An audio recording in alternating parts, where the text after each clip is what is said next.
Bonjour Régis de Serval, Bonjour, vous êtes le commissaire général des salons Solutions RH. tout à fait, pour Paris et Lyon. Alors, Lyon, c'est incessamment sous peu, c'est au mois de novembre. Tout à fait, ce sera les 18 et 19 novembre. Donc c'est un salon qui regroupe 70 exposants pour 2000 visiteurs à peu près.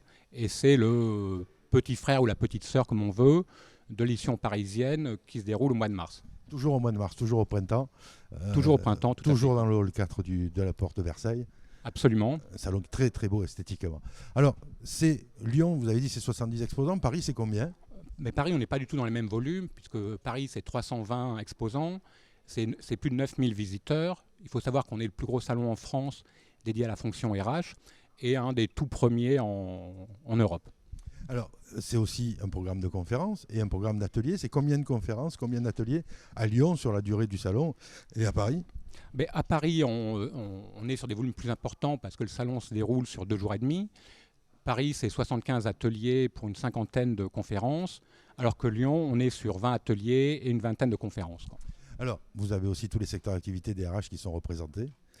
C'est-à-dire que les DRH arrivent et vont faire leur marché là, trouver les fournisseurs dans tous les secteurs d'activité qui concernent la fonction RH. Tout à fait. Le salon, que ce soit tant Paris que Lyon, peut se segmenter, on va dire, en 4 grands domaines d'activité. Une partie, on va dire, informatique, à travers laquelle on va trouver tout ce qui peut être SIRH, gestion de la paye notamment. Un deuxième pôle qui est plus, on va dire, service à la personne.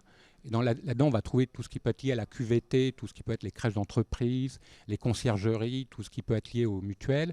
Un troisième pôle qui est plus dédié formation, qui est on va retrouver sous le vocable e-learning expo, et qui va toucher effectivement tout ce qui est donc e-learning, tout ce qui est MOOC par exemple.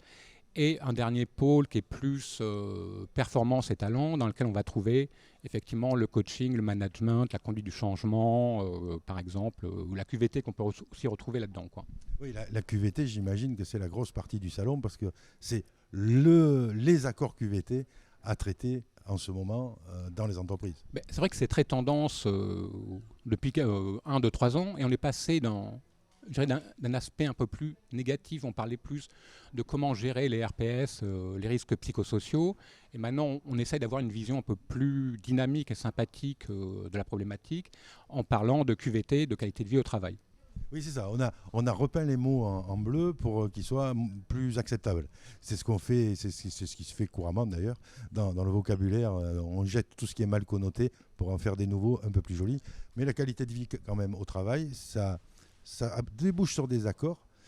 Quand l'employeur ne considère pas que c'est un gadget et que le DRH y met du sien, on arrive sur de l'amélioration de productivité qui est quand même très intéressante. Tout à fait. Là, je suis entièrement d'accord avec vous.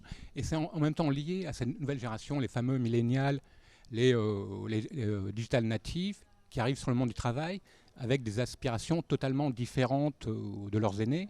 Et donc, il faut leur proposer un cadre de vie, un modèle d'intégration totalement différent que par le passé, quoi. Après, vous avez évoqué le e-learning. Le e-learning, c'est quelle part du nombre d'exposants sur le salon?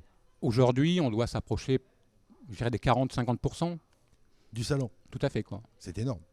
C'est effectivement beaucoup, et c'est vrai que ça évolue dans le bon sens régulièrement, quoi. Et puis donc les deux autres parties. Alors c'est l'ensemble du hall 4 à Paris.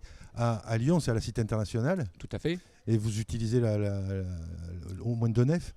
Une nef, Une voilà, nef. quoi. Une Avec, nef. sachant que sur Lyon, on a rajouté depuis l'année dernière un pôle qui s'appelle Salon Solutions, pour le coup que Solutions et pas ressources humaines, parce qu'il existe déjà à Paris et qui va avoir lieu d'ailleurs la semaine prochaine, le Salon Solutions qui touche tout ce qui est dématérialisation, CRM, business intelligence, et à la demande effectivement de certains de nos clients qui sont lyonnais, ou tout le moins de la région lyonnaise, de développer cette offre en province, quoi. Alors, on va rappeler les dates du salon lyonnais. Donc c'est 18-19 novembre. À la Cité internationale, Tout à fait. à Lyon. Du salon parisien. Mais Paris, ce sera presque quasiment les mêmes dates, puisque ce sera du 18 au 20 mars. Alors, Paris quand même, parce que comme on sait que ce salon, il est ancien, il fonctionne bien, il est plus qu'à maturité, on peut déjà être retardataire pour avoir un stand. On peut être toujours exposant sur Lyon et sur Paris, bien évidemment. Voilà, quoi. Alors, on prend contact avec vous. Je vais mettre les coordonnées ici sur l'écran. Pas de Et puis, souci. on vous souhaite de bons salons. Mais écoutez, je vous en remercie. Et puis à très bientôt sur le plateau de Webscran. Avec plaisir. Merci beaucoup.